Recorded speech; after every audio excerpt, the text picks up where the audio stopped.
everyone, so welcome back to Stretching for the Stiff. So today we're going to be talking about the chest and the thoracic spine. So this area of the body is very important to stretch, especially in today's age where we're spending a lot of time on the computer. We're constantly in a slouch position. So having a few stretches where we're opening up the body is really important.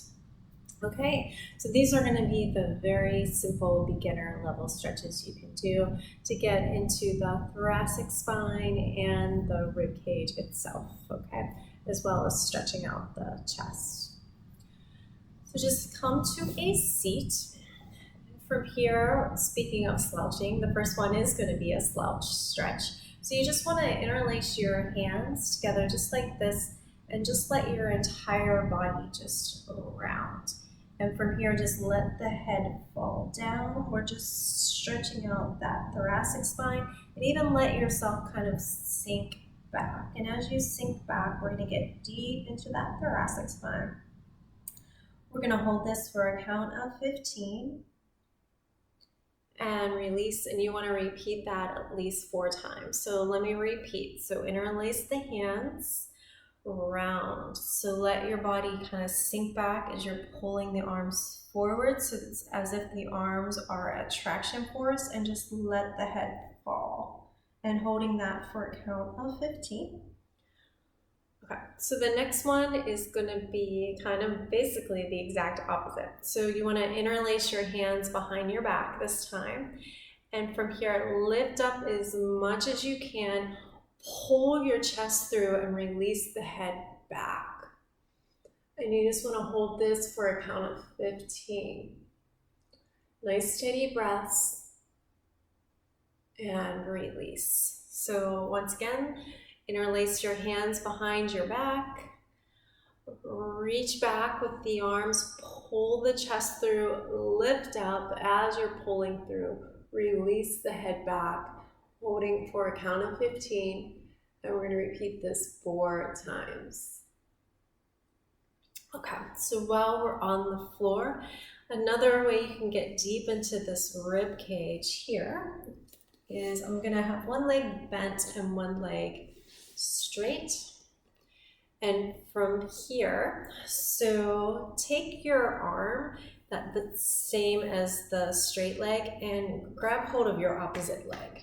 All right, and from here, reach up with that opposite arm and fold. So we're going to feel a stretch through here. If you're flexible enough, you can even maybe grab the foot. You can't reach the foot, don't even worry about it. You're just going to be right here. Just think about trying to lengthen this. So another thing you're trying to do is pull that chest through. You're just keeping this opposite hand on the knee as you reach forward with that chest, feeling a nice intense stretch through here. You're also going to feel a muscle called the quadratus lumborum. That's a good thing to be stretching this out. And just breathe, holding for a count of 15. You want to repeat this 4 times on each side. So let me just show you with the other side. So one leg is bent, the other is straight. And from here, the leg that is straight, I'm going to take that arm and grab hold of the knee so I come across the body. And from here, I'm going to reach towards my foot, really trying to open up the chest. From here, individuals that are a little bit more flexible, they can grab hold of the foot and pull the chest through.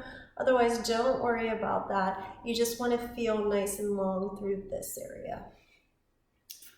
Okay, so the next stretch, I would highly recommend getting a block.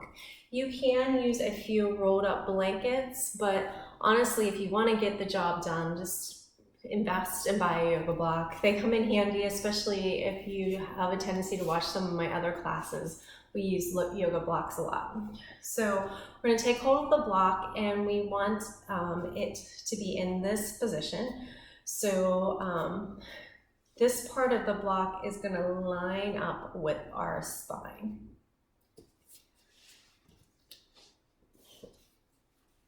So this is going to be a little bit more intense of a stretch, and we want the head supported. So you can use another block, you can use some blankets, you can use a pillow, And from here, we're getting this nice opening to the chest. If this is too intense, then you can use the rolled up blankets. It should feel intense, quite honestly. And from here, we're just gonna open up the arms, splay the fingers, and you just wanna set a timer. So maybe you can only tolerate 1 minute, that is fine. Maybe eventually work up to like 3 minutes or even 4 minutes from here. And then very gently come on out of it. So those are the best stretches to really get into the rib cage, especially if you are a beginner. Okay, I hope you found this video helpful.